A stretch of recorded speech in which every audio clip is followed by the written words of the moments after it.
Sveiki, pasižiūrim jo jausmai šiandien. Ką jis jaučia jums? Sugalvokite vyrą, to prasme, apie kurį norit sužinoti, apie kurio jausmus. Jo jausmai. Jo jausmai tokie, jisai liūdė. Čia buvo žmogus, kuris ar pasitraukė, ar jūs susipykote, ar jisai, kaip pasakyti, nuėjo į savo kaip darbus, į savo laukia kažkokių rezultatų.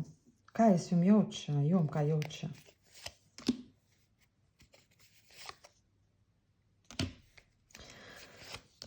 Oi, jisai žino kaip. Jūs labai blogai jaučiasi. Čia jūs, man atrodo, įsiskyrėt arba susipykot. Nes čia yra liūdesys, vienatvė, sunkumai, jam, ta prasme,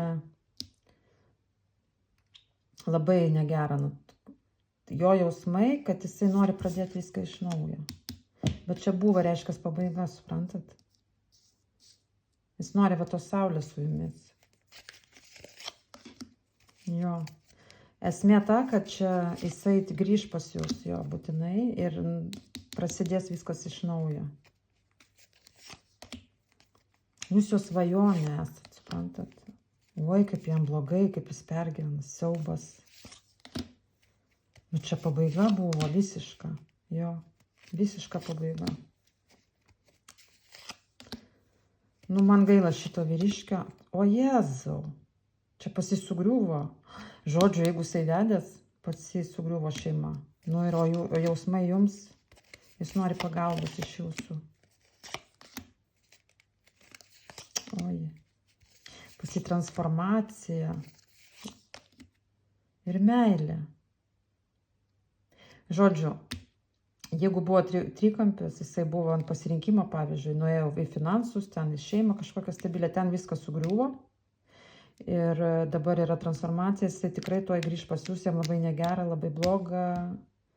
Ir jisai ateis visas toks, kaip sakoma, perkelnė prasme sudaužytas.